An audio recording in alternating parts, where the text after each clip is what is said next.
আরব মুসলিমরা যে অগ্রগতি লাভ করেছিল তা অসাধারণ। এটা স্বর্ণযুগ ছিল।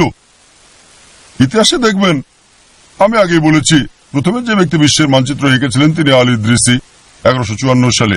গণিতে ভারতীয়রা শূন্য সম্পর্কে জানতো, আরবরা এসে তা জেনে দশমিক বিন্দু আবিষ্কার করলো। এ কারণে এখন আমরা সংখ্যাকে আরবি সংখ্যা হিসেবে বলি 1 2 3 4। এগুলোর জন্য সঠিক শব্দ হচ্ছে আরবি সংখ্যা 1 2 3 4। এটা আরব কর্তৃক। ত্রিকোণমিতিতে আপনি যদি বিশেষজ্ঞকে চেনেন, তার নাম আল বিরুনি, তিনি বিশেষজ্ঞ। পিথাগোরাসের উপপাদ্যটা ত্রিভুজের বিপরীত বাহুর উপর বর্গ অপর দুই বাহুর উপর বর্গের সমান, এটা আলিপ্তুসির। ইতিহাস পড়লে দেখবেন মুসলিমরা পৃথিবীতে শীর্ষে ছিল। রসায়ন শাস্ত্রের জনক তিনি কে? আমরা বইতে পড়ি গ্যাবর গ্যাবর, তিনি জাবির ইবনে হাইয়ান। তারা এমন ভাবে বলে যেন শুনতে পশ্চিমা মনে হয়, গ্যাবর গ্যাবর, তিনি জাবির ইবনে হাইয়ান গ্যাবর। আমরা স্কুলে পড়ি যে ব্যক্তি রক্ত সঞ্চালন প্রথম আবিষ্কার করেন তিনি উইলিয়াম হার্ভে 400 বছর আগেই ইবনে নাফিস সর্বপ্রথম রক্ত সঞ্চালন আবিষ্কার করেছেন। কিন্তু বইয়ে পড়ে উইলিয়াম হার্ভে, কেউ ইবনে নাফিসের নাম জানে না। চিকিৎসা বিজ্ঞানে রাজি, মোহাম্মদ শাকির, তারা দক্ষ ছিলেন। রসায়নের চিকিৎসা শাস্ত্রে গুটি বসন্তে আমরা জানি প্রাচ্যের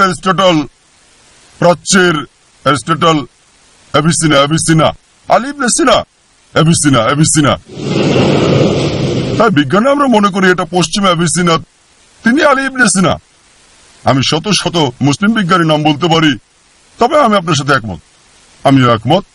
এখন মুসলিমরা পিছিয়ে পড়েছে। মুসলিমরা পৃথিবীর শীর্ষে ছিল।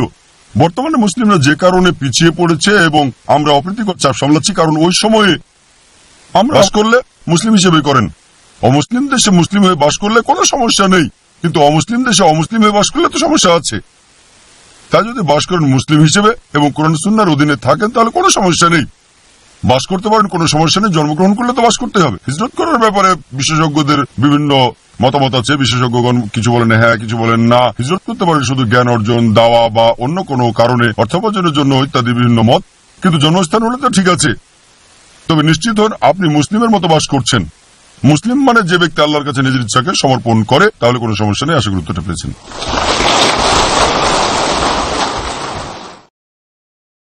এক বোন প্রশ্ন করেছেন, বহু বিবাহ সম্পর্কে অনেক প্রশ্ন আছে এবং প্রশ্ন হচ্ছে, আল্লাহর লিখিত ভাগ্য মেনে নিতে বিবাহিতা নারী কিভাবে উৎসাহিত হতে পারে যে স্বামী অন্য স্ত্রী গ্রহণ করবে, সে তার স্বামীর জন্য অন্য স্ত্রী গ্রহণ করাকে মেনে নিতে পারবে? বোন প্রশ্ন করলেন যে নারী কিভাবে তার স্বামীর অন্য স্ত্রী গ্রহণ করাকে মেনে নিতে পারে, যা আমি আমার উত্তরে বিস্তারিত আলোচনা করেছি। ইসলাম কেন বহু বিবাহকে অনুমতি দেয় তার কারণও বলেছি, অর্থাৎ পুরুষের একাধিক স্ত্রী নারী কিভাবে মেনে নিতে পারে। তিনি ভালো মুসলিমা হলে এবং প্রয়োজন থাকলে, আর তিনি যদি মনে করেন যে প্রত্যেক পুরুষের দ্বিতীয় স্ত্রী আবশ্যক নয়, এটা আবশ্যক নয়, কিন্তু স্ত্রী যদি মনে করেন দ্বিতীয় স্ত্রী স্বামীর দরকার, তবে স্ত্রীর উচিত অনুমতি দেওয়া, এটা গ্রহণযোগ্য। আর স্ত্রী যদি মনে করেন সমাজের জন্য এটা দরকার। কিন্তু দুর্ভাগ্যবশত আমরা সমাজে যা দেখি, আমি উপদেশ দিচ্ছি না যে প্রত্যেক মুসলিমের একের অধিক স্ত্রী থাকা দরকার, এটা সম্ভব না, কারণ এটা হলে পুরো অনুপাতটা উল্টে যাবে। যদি প্রয়োজন হয় তবে ঠিক আছে। আমি লেকচারে বলেছি মাঝে মাঝে কিছু পুরুষ অতি কামুক হয়ে থাকে, কিন্তু পশ্চিমা সমাজে স্বামীর বিয়ের বাইরে মেলামেশাই স্ত্রী কিছুই মনে করে না। 5 জন 10 জন 20 জন কোনো সমস্যা নেই, কিন্তু মাত্র একজন বৈধ স্ত্রী হলে সহ্য করতে পারে না। তাই আপনি যদি স্বামীর প্রয়োজন অনুভব করেন আর সে যদি ভালো হয় ইত্যাদি, এটা গ্রহণযোগ্য। একজন বৈধ স্ত্রী প্রয়োজন থাকলে এবং স্ত্রীকে তার অধিকার দিলে উপপত্নী থাকার চেয়ে ভালো, যা সমস্যার কারণ হতে পারে রোগের সৃষ্টি হয়ে স্ত্রীকেও আক্রান্ত করতে পারে। আর মূলত এটাতে কোরআনের অনুসরণ করা হচ্ছে না। আশা করি উত্তরটা পেয়েছেন। এখন বোনদের পক্ষ থেকে প্রশ্ন, বলা হয় যে পুরুষের তুলনায় নারীরা বেশি জাহান্নামে যাবে, তাহলে নারীরাই পাপের উৎস, এই কথা কি সত্য? বোন প্রশ্ন করলেন যে নারীরা বেশি সংখ্যায় জাহান্নামে যাবে, এটা একটা হাদিস, তার মানে কি নারীরা পাপের উৎস? এটা হাদিসের অর্ধাংশ। পুরো হাদিসটা হচ্ছে যে আমাদের প্রিয় নবী মুহাম্মদ সাল্লাল্লাহু আলাইহি ওয়াসাল্লাম বলেছেন যে নারীরা বেশি সংখ্যায় জাহান্নামে